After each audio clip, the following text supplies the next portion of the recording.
Assalamualaikum warahmatullahi wabarakatuh. Video ini merupakan video seri ketiga dari kimia karbon. Yang sebelumnya kita sudah bahas di kimia karbon 1 tentang hidrokarbon, yang kedua tentang turunan alkana. Nah, ini yang ketiga adalah isomer.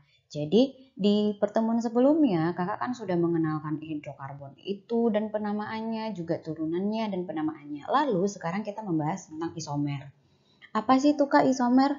Nah, di kelas 10 adik-adik mungkin pernah dengar dengan isotop, isoton, isobar gitu kan. Hampir mirip, bedanya kalau dia isotop, iso itu artinya sama. Berarti kalau isotop protonnya sama. Nah, kalau isoton berarti neutronnya sama kan gitu. Nah, jadi kalau dia isomer, merosnya sama. Ini gabungan dari dua kata iso dan meros. Jadi iso itu artinya sama, meros itu artinya bagian. Atau secara definisi bisa kita artikan bahwa isomer itu merupakan rumus kimia yang sama, tetapi memiliki susunan atom yang berbeda. Atau sederhananya, jumlah unsurnya sama, tetapi strukturnya berbeda. Misal, alkohol dengan eter itu kan rumus molekulnya sama, namun gugus fungsinya kan berbeda, yang satu alkohol yang satu eter gitu. Atau misalkan aldehid sama keton gitu kan rumus molekulnya sama, asam karboksilat dan ester gitu. Nah, isomer itu ada dua. Yang pertama ada isomer struktur dan isomer ruang. Namun di dalam pembagiannya ini dibagi lagi. Untuk isomer struktur ada tiga, yaitu isomer kerangka, posisi, dan fungsional. Sedangkan isomer ruang ada geometrik dan ada optis aktif.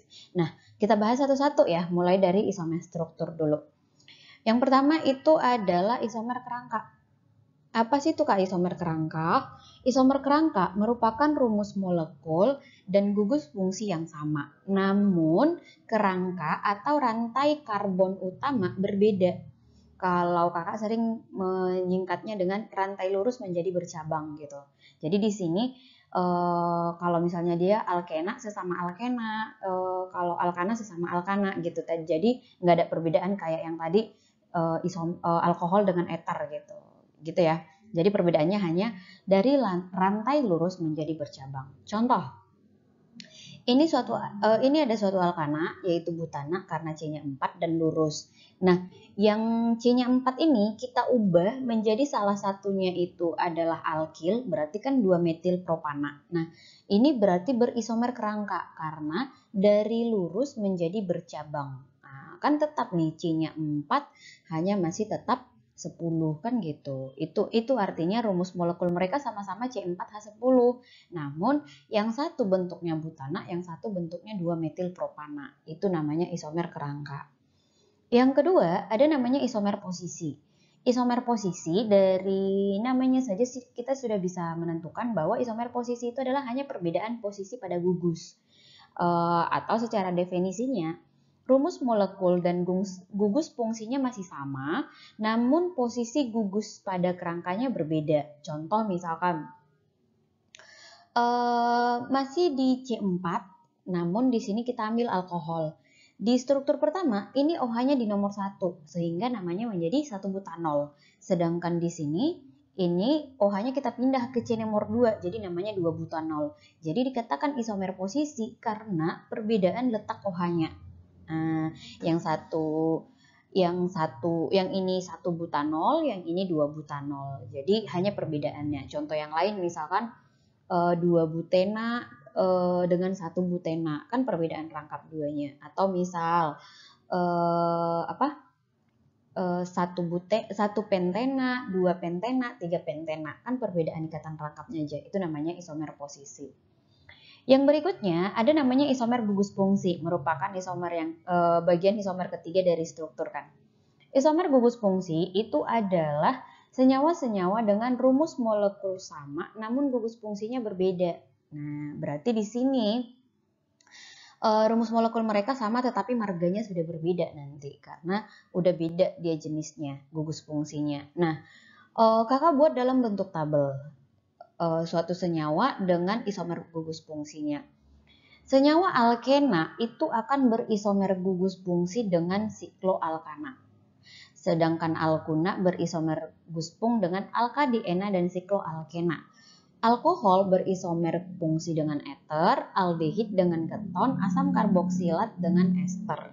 Nah, adik-adik perhatikan aja dari marga-marganya. Kan kemarin kita mendefinisikan, menganalogikannya kan marga. Kalau dia alkena itu akan berisomer guspung dengan sikloalkana. Jadi nanti dari yang berakhiran ena jadi ana, cuman bentuknya siklo gitu loh. Nah, kita ambil contoh. Alkena berisomer guspung dengan sikloalkana. Berarti alkena alipatiknya ya yang terbukanya. Contoh misalnya pentena. Pentena C-nya 5, salah satunya ikatan rangkap 2. Kalau kita buat alipatiknya kan seperti ini. Nah, 1 pentena karena ikatan rangkapnya di nomor 1. Nah, alipatiknya seperti ini. Nah, kita ubah menjadi sikloalkana. Nah, ikatan rangkap 2-nya kan hilang nih. Ikatan rangkap 2-nya hilang. Namun, jumlah C dan H-nya mereka masih sama. CH2, CH2, CH2, CH2. Masih sama kan C5H10. Ini namanya berisomer guspung. Dan namanya menjadi siklopentana. Karena rantai karbonnya udah menjadi tunggal. Jadi kembali ke ana. Nah, begitu. Untuk untuk alkuna berisomer guspung dengan alkadiena kan dan sikloalkena. Berarti alkuna dengan alkadiena masih alipatik, sedangkan sikloalkena nanti jadi siklik kan. Kita kasih contoh nih. Pentuna berarti C5H8. Nah, pentuna. Nah, ini yang dia bentuk alkunanya. Alipatik masih kan? Bentuk alkunanya ikatan rangkap 3-nya di nomor 1, jadi nanti namanya adalah 1 pentuna. Ya kan? 1 pentuna. Sedangkan yang ini alkadiena. Alkadiena masih alipatik ya. Bedanya di itu artinya 2, ena itu artinya rangkap 2. Berarti dalam struktur itu ada 2 rangkap 2-nya. Namun secara rumus molekul masih alkuna. Jadi ini rangkap 2-nya di nomor 1, di nomor 2. Jadi nanti penamaannya begini deh. Di nomor 1, di nomor 2 ada rangkap 2, C-nya 5 penta, di menyatakan rangkap 2-nya 2, ena berarti menyatakan rangkap 2. Jadi namanya 1,2 penta di ena. Nah, ini bentuk siklik. Bentuk sikliknya berarti nanti dia bentuk seperti bangun datar kan. Nah, CH2, CH2, CH, CH, CH2. Berarti salah satu rantai karbonnya itu nanti rangkap 2, makanya sikloalkena. Bentuknya siklik, tapi salah satu tangannya ini berangkap 2, makanya sikloalkena. Jadi namanya pun nanti diawali dengan kata siklo, karena dia rangkap 2 jadi pentena. Jadi namanya nanti siklopentena gitu. Oke. Yang berikutnya adalah alkohol berisomer guspung dengan eter. Berarti kalau adik-adik misalkan dikasih senyawa alkohol, pertanyaannya adalah isomer gugus fungsinya. Adik-adik cari eter aja karena kan pasangannya si eter gitu. Nah, contoh misalnya senyawa dengan rumus molekul C5H12O. Berarti ini alkohol eter ya. Nah, kita ambil yang jenis alkoholnya. Alkoholnya jenisnya C-nya 5 berarti gini ya. Dan kakak buat OH-nya di nomor 1, jadi 1 pentanol. Nah, karena yang kita maksud mau membuat isomer guspungnya, berarti kita harus buat eternya nih, atau alkoksi alkananya. Jadi, 1C-nya kakak pindah kemari, atau 4-nya lagi di sini. Ini kan jadi C yang paling sedikit kan alkoksi, C yang paling banyak kan alkana. Jadi namanya metoksibutana. Nah, mereka jumlah C dan HO-nya itu masih sama, namun yang ini gugusnya OH, yang ini gugusnya O gitu loh. Itu yang dikatakan dengan isomer guspung. Aldehid itu pasangannya keton, atau aldehid itu berisomer guspung dengan keton. Jadi kalau misalnya adik-adik dimintain nih isomer guspung dari keton misalnya gitu. Misalnya dikasih adik-adik itu adalah jenisnya keton. Jadi adik-adik carinya aldehid karena kan pasangannya aldehid. Kita kasih contoh misalnya C3H6O. Kalau dia bentuk aldehid, dia menjadi C3. Aldehid kan belakangnya anal ya atau nal. Jadi 3 kan propana. Kita tambahin nalnya berarti jadi propanal. Nah, berisomer guspung ya. Berisomer guspung dengan 2 propanon atau propanon. Jadi pasangannya al-on, pasangannya ol, alkoksi alkana gitu.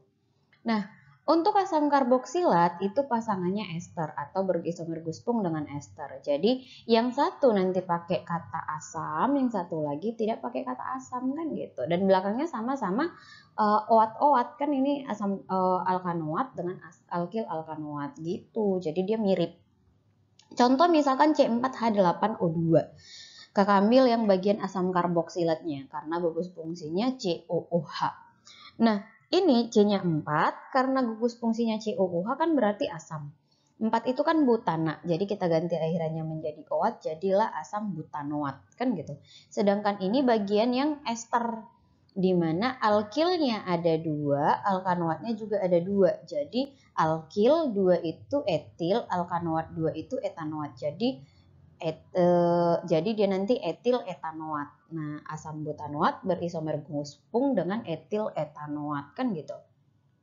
Nah, boleh kita kasih satu contoh nih untuk menentukan isomer Guspung. Pasangan senyawa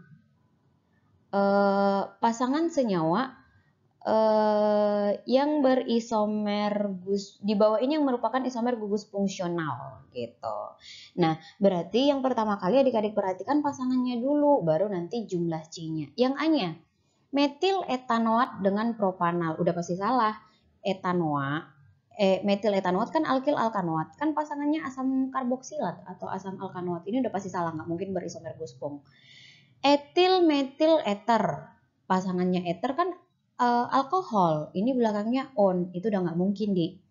Sedangkan yang ini tadi kan pasangannya ether pasangan di sini dibuatnya on, harusnya pasangannya all. Ini pasangan OAT, harusnya di belakangnya juga OAT, ternyata ini al, itu nggak pasangan. Ini yang C-nya etil metil ether dengan OAT. Nah, juga salah ya, itu bukan pasangannya. Nah, yang D-nya all dengan ether. Oh, bisa. Kan alkohol pasangannya ether gitu. Yang E-nya all dengan propanal, al dan ol itu tidak gitu. Nah, berarti nanti karena yang berpasangan itu cuman dodol, ya pasti jawabannya dodol gitu loh. Cuman sebelum ke sini kita lihat dulu jumlah C-nya. Untuk memastikan, kali aja misalnya adik-adik ketemu dengan yang dia ternyata pasangannya itu ada 2 misalnya. Nah, propanol itu C-nya 3 kan, propa. Etil metil ether, etil 2 metil 1 berarti 3. Berarti sama-sama 3 C-nya, itu udah pasti jawabannya adalah C gitu. Itu udah pasti, itu nanti jawabannya adalah si C. Begitu ya adik-adik. Nah, selanjutnya kita akan membahas tentang jenis isomer ruang. Isomer ruang itu ada 2, yang geometri dan optis aktif. Nah, untuk isomer ruang bisa kita artikan sebagai isomer yang terjadi karena adanya perbedaan susunan atom dalam ruang atau sering disebut dengan stereoisomerisme. Nah, yang pertama itu isomer geometri. Isomer geometri itu karena adanya keterbatasan rotasi bebas dalam suatu ikatan molekul ikatan molekul. Isomer geometri ini umumnya terjadi pada alkena dan sikloalkana. Jadi kalau adik-adik ketemu soal dia tentang isomer geometri, cukup adik-adik cari aja dia yang alkena ataupun sikloalkana, itu umumnya. Contoh, isomer geometri itu ada 2. Ada yang dia bentuk cis, ada yang bentuk trans. Nah, bentuk cis itu artinya begini. Kalau adik-adik mau mencari isomer geometri, fokus kepada atom C yang memiliki ikatan rangkap. Nah, kalau udah atom C memiliki ikatan rangkap, kan kebutuhan tangan dia 2 lagi nih, ya kan? Karena dia di sini udah punya 2. Nah, kedua tangan yang 2 lagi selain dari ikatan rangkap ini, dia harus mengikat 2 gugus yang berbeda deh. Itu syaratnya. Jadi misal di sini CH3, di sini H, bisa dong. Di sini CH3, di sini H, bisa. Tapi kalau misalkan ini sama-sama H, sama-sama CH3, itu udah pasti nggak isomer geometri. Jadi adik-adik pertama kali fokus dulu kepada C ikatan rangkap, lalu lihat atom atau yang diikat dari kedua tangan yang ini. Kalau dia berbeda itu udah bisa isomer geometri, tapi kalau dia sama udah nggak bisa itu berisomer geometri gitu ya. Nah, kalau yang gugus yang sama antara C di kiri dan di kanan itu berhadapan, itu namanya cis. Sedangkan kalau dia yang sama itu berseberangan seperti ini, itu namanya trans gitu. Jadi pertama kali tadi fokus dulu kepada C yang memiliki ikatan rangkap, lalu lihat kedua tangan yang diikatnya. Kalau berbeda itu kemungkinan cis-trans gitu. Gitu ya. Nah, contoh misalkan ini nih. Contoh. Pertama, dia untuk yang kita fokus ke ikatan rangkap duanya dulu atau jenis alkena. Berarti bisa jadikan kalau dia punya cis-trans. Nah, lalu kita lihat kedua tangannya nih. Ternyata yang satu mengikat H, satu lagi CH3. Berarti bisa. Yang ini juga H, di sini CH3. Berarti bisa karena udah berbeda kan. Nah, ketika hanya berhadapan atau CH3-nya berhadapan, berarti ini namanya cis 2 butena.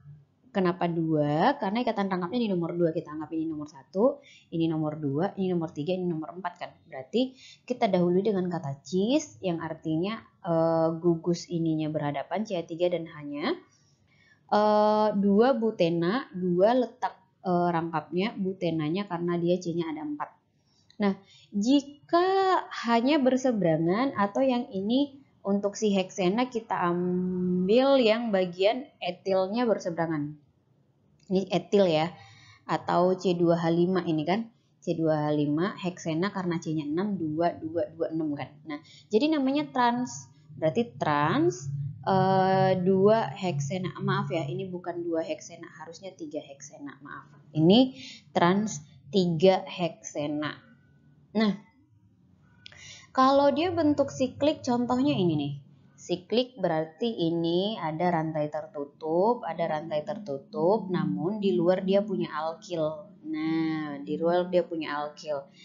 Yang dia CH3-nya berhadapan berarti cis, hanya berseberangan atau CH3-nya berseberangan berarti trans. Nah, kalau dia misalnya siklo, penomoran itu dari mana Kak? Tetap paling dekat dengan rangkap. Kalau dia alkana, nah kalau dia punya gugus berarti terdekat dengan gugus. Namun kalau di siklo tuh ada metil atau alkil tuh bisa di nomor 1. Jadi kalau misalnya kita ambil nih C nomor 1, berarti yang sudut ini nomor 2, yang ini nomor 3. Gitu kan? Sorry, ini C nomor 1, ke sini C nomor 2, yang ini nomor 3. Jadi begini. Nah, di nomor 1 ada metil, di nomor 2 ada metil. Makanya 1,2 di metil siklo karena dia tertutup. Propana, propa karena C-nya 3, ana karena ikatannya tunggal. Nah, kalau yang CH3-nya berseberangan jadi trans 1,2 dimetil siklopropana. Kakak ulangin ya. Nomor 1 ada metil, di nomor 2 ada metil, di nomor 3 tidak ada kan. Nah, jadi 1,2 dimetil siklo karena rantai utamanya bentuknya tertutup, propana karena C-nya 3. Jadi dia 1,2 dimetil siklopropana. Itu untuk isomer geometri. Nah, untuk isomer optis terjadi karena senyawa yang bersifat optis aktif atau terjadinya perputaran polarisasi pada polarimeter. Umumnya terjadi pada senyawa yang memiliki C chiral. Biasanya ini isomer yang dihadapkan kepada cermin gitu. Jadi kalau misalnya kan kita berkaca kan kayak seolah-olah tampilan kita tuh kebalik gitu kan. Nah, jadi itu dikatakan isomer optis gitu ya. Nah, namun C chiral ini apa Kak? C chiral itu adalah ketika keempat tangan si C mengikat 4 gugus yang berbeda. Jadi kalau adik-adik mau mencari isomer optis, pastikan pada senyawa itu ada yang C chiral. C chiral itu artinya kan C itu punya 4 tangan kan? Keempat tangannya itu mengikat gugus yang berbeda. Kalau ada salah satu aja pun C-nya memiliki C chiral, itu pasti ada isomer optis aktifnya. Contoh misalkan ini. Ini ada C, ke atas dia C2H5, yang ke sini H, yang ke sini OH, yang ke sini CH3. Kan chiral nih. Nah, itu dikatakan kiral. C yang ini bukan kiral karena ada 3H. Sama dong, 3. Atau C yang ini bukan kiral karena ada 2H yang sama. Ini juga hanya yang sama. Nah, kalau kita hadapkan ke kaca, ini kan mirror. Nah, otomatis kan nanti posisinya jadi seperti ini. Nah, otomatis posisinya jadi seperti ini. Inilah yang dikatakan dengan isomer optis aktif. Jadi adanya perputaran bidang polarisasi. Nah, ini tadi C kiral itu merupakan keempat kaki atau tangan atom C mengikat gugus yang berbeda. Perhatikan contoh, ini adalah struktur glukosa. Nah, struktur glukosa kita cek ya. Ada berapa C kiralnya gitu. Nah, ada berapa sih C kiralnya si glukosa ini kan gitu. Nah, ini kaca. Berarti ini dia D glukosa, L glukosa. D ini artinya destro, yang ini levo gitu. D itu destro, yang ini levo. Cuma jarang sih dipertanyakan. Yang paling sering ditanya itu adalah senyawa ini memiliki isomer optis aktif tidak, seperti itu. Nah, coba kita perhatikan C-nya. Glukosa berarti C-nya 6 kan? 1, 2, 3, 4, 5, 6. Nah, coba kita perhatikan yang ini. Yang dia punya ikatan rangkap, yang ini, yang dia punya ikatan rangkap, itu tidak mungkin C kiral lagi, karena 2 udah ke atom yang sama. Ya kan? Nah, sekarang yang C yang ini. C yang ini, kita perhatikan, ke atas dia mengikat seperti ini, ke samping H, ke samping OH, ke bawah yang banyak ini. Berarti ini adalah C kiral. Nah, 1. Kita ambil yang ini lagi, yang nomor 3. Ke samping OH, ke samping kanan H, ke atas yang ini semuanya, ke bawah yang ini. Berbeda kan tempatnya? Berarti C kiral gitu. Yang C yang ini, ke samping H, ke kanan samping OH, ke bawah ini, ke atas juga ini. Berarti C kiral kan? Nah, yang C yang ini. C yang ini boleh deh kakak ini kan kakak garisin ya. Ke samping dia H, beda kan? Ke samping kanan juga di OH. Nah, ke bawah dia CH2OH, ke atas dia yang berbeda gini. Ya kan? Nah, otomatis yang ini juga adalah C kiral. Berarti C kiralnya ada 4. Ini nggak mungkin C kiral karena udah ada 2H yang sama berarti kan. Berarti ada 4 C kiralnya. Kalau begitu karena ada 4 C kiralnya, kira-kira ada berapa ya Kak isomer optis aktifnya? Nah, kalau tadi C kiralnya cuma 1, isomer optis aktifnya itu cuma 2. Nah, yang satu levo, yang satu destro ini. Nah, kalau dia ada 4, bisa kita hitung dengan rumus seperti ini. Jumlah atau sigma dari isomer optis aktif itu adalah 2 pangkat N, di mana N ini adalah jumlah C kiral. Tadi jumlah C kiralnya kan 4. Berarti untuk glukosa, nanti ada isomer optis aktifnya sebanyak 16, karena 2 pangkat 4. Jadi 16 gitu. Ingat ya, optis aktif itu harus memiliki salah satu atau lebih atom yang bersifat C kiral. Nah, kita kasih contoh nih. Contoh. Senyawa-senyawa alkohol di bawah ini yang memiliki optis aktif. Nah, yang memiliki optis aktif. Yang pertama, 3 pentanol. Pentanol berarti C-nya kan 5 tuh. 5, 1. Kita buat coba ya, 5. 3 pentanol. 2, 3, ke sebelah sini deh, biar muat nanti. Di nomor 3 ada OH berarti kan, karena dia pentanol. Nah, berarti otomatis gini kan. Nah, coba perhatikan, ke kiri sama-sama C-nya 2, ke kanan sama-sama C-nya 2. Berarti kan enggak C kiral dong. Boleh ke bawah OH, ke atas H nanti. Berarti bukan C kiral, berarti A-nya salah. Kan gitu. Berarti nanti A-nya salah. Nah, lanjut. Sekarang kita yang bagian B-nya. Yang bagian B-nya adalah 2 propanol. 2 propanol berarti C-nya 3 kan.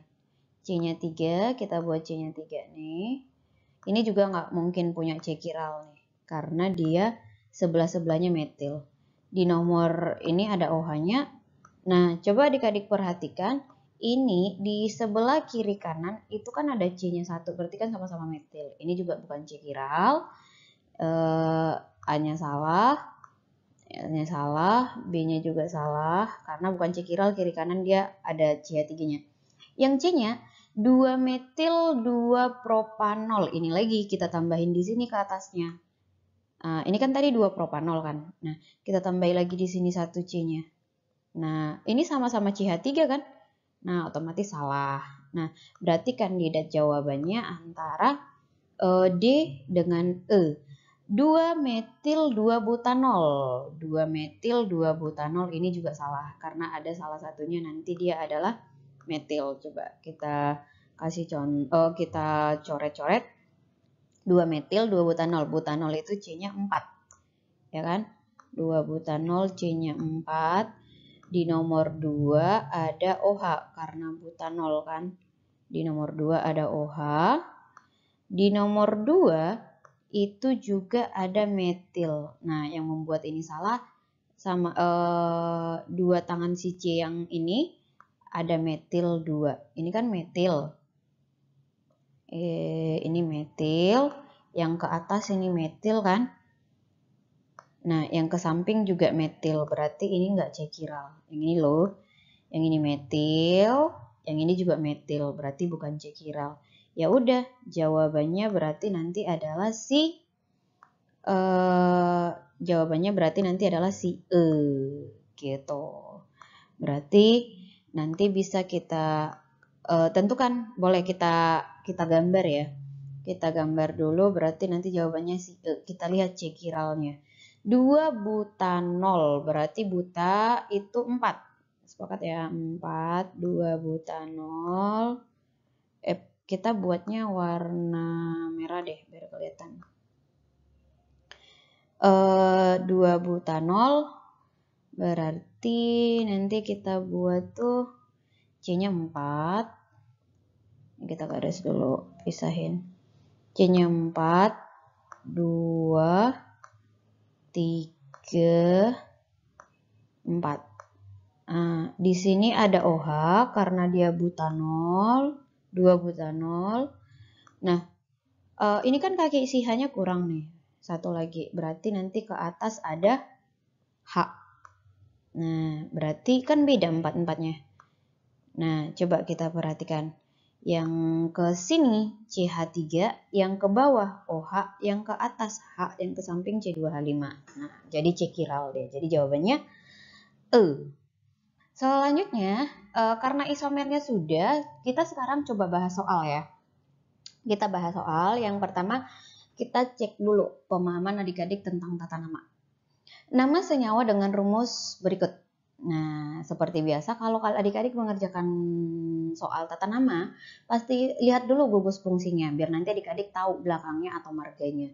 Ini ternyata gugus fungsinya adalah OH, berarti nanti marganya all. Nah, ternyata opsi semuanya all, berarti bisa dong jadi jawabannya kan? Nah, oke. Kita persempit lagi kemungkinan opsinya dengan cara menentukan rantai induk. Rantai induk berarti yang kena gugus dan terpanjang.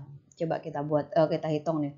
1, 2, 3, 4, 5 kalau lurus. Kalau ke bawah 1, 2, 3, 4, 5, 6. Oh, otomatis ke bawah kan karena 6. Lanjut, kita kasih nomor.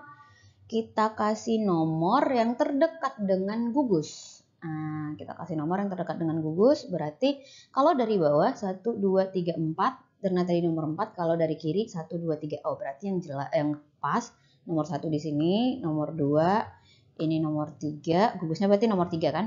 Ini nomor 4, ini nomor 5, ini nomor 6. Nah, seperti biasa, kita lihat dulu dari belakang. Kali aja opsinya cuma dia doang yang gitu kan? OH-nya di nomor 3, berarti 3, rantai terpanjangnya 6, berarti heksa. Tambah ol jadi heksanol. 3 heksanol tuh kan, ternyata opsi atau pilihan yang ada 3 heksanolnya cuman bola. Makanya jawabannya langsung bola, kita nggak perlu lihat etilnya lagi. Walaupun di sini kelihatan kok yang ini, yang nggak kena nomor ini berarti etilnya kan. Nah, jadi 3 etil, 3 heksanol gitu. Next. Nomor yang kedua, kita uji lagi tentang isomer deh. Asam pentanoat merupakan isomer guspung dari etil propanoat. Ingat kan, kalau misalnya dia menanyakan isomer guspung berarti pasangan. Asam pentanoat berarti pasangannya alkil etanoat. Bisa ya, masih bisa. Kita pastikan jumlah C-nya sama karena jumlah unsurnya harus sama. Penta itu berarti 5. Penta itu berarti 5. Etil itu 2, propa itu 3. 2 tambah 5, 3. Berarti udah pasangan pasti. Asam karboksilat pasangannya ester atau alkil alkanoat. Pas dong. Nah, baru kita hitung jumlah C-nya. Pentanoat C-nya 5, etil propanoat C-nya juga 5. 2 tambah 3. Berarti benar. Untuk yang pernyataan pertama benar. Pernyataan kedua, asam pentanoat dan etil propanoat termasuk kelompok asam karboksilat. Salah, karena etil propanoat termasuk dari ester, bukan asam karboksilat. Jadi benar salah jawabannya C, ya kan? Nah, soal ketiga, senyawa eter atau alkoksi alkana yang merupakan isomer 2-butanol. Merupakan isomer 2-butanol. Jadi adik-adik pahami dulu soalnya. Senyawa eter, dia minta berarti senyawa eter atau alkoksi alkana yang berisomer dengan 2-butanol. Nah, bisa dong kan pasangan. Butanol, kita lihat buta itu artinya jumlah C-nya 4. Nah, karena dia minta eter, kita pastikan dulu opsi itu semua eter enggak gitu. Biar kita persempit kemungkinannya. Metoksipropana, eter, etoksietana, eter, metoksipropana, eter, etoksipropana. Oh, berarti bisa jadi keempat-empatnya benar. Nah, lalu kita hitung jumlah C-nya. Benar nggak 4? Kan gitu. Kita hitung jumlah C-nya. Benar nggak 4? Karena dia minta yang sama dengan 2-butanol jumlah C-nya. Metoksipropana. Metoksi 1, propana 3. Berarti 4. Benar dong. Berarti 4. Benar. 1 benar, 3 pasti benar ya, Dik. Nah, coba kita cek. Metoksipropana, benar dong, cuman perbedaan letak gugusnya. Nomor 2, etoksietana. Etoksi C-nya 2, etana juga C-nya 2, berarti 4. Sama dong, pas. Nah, 1 etoksipropana. Etoksi itu 2, propana 3, berarti 5. Berarti walaupun dia eter tapi tidak berisomer karena jumlah C-nya berbeda. Berarti ini salah. Jadi jawabannya 1, 2, 3 benar. Jawabannya adalah A gitu. Udah. Untuk pembahasan berikutnya kita akan membahas tentang reaksi pada senyawa karbon. Jadi adik-adik sudah bisa pastikan adik-adik memahami dulu kimia karbon 1 sampai 3, nanti ke reaksi pada senyawa karbonnya akan lebih mudah. Sampai di sini. Assalamualaikum warahmatullahi wabarakatuh.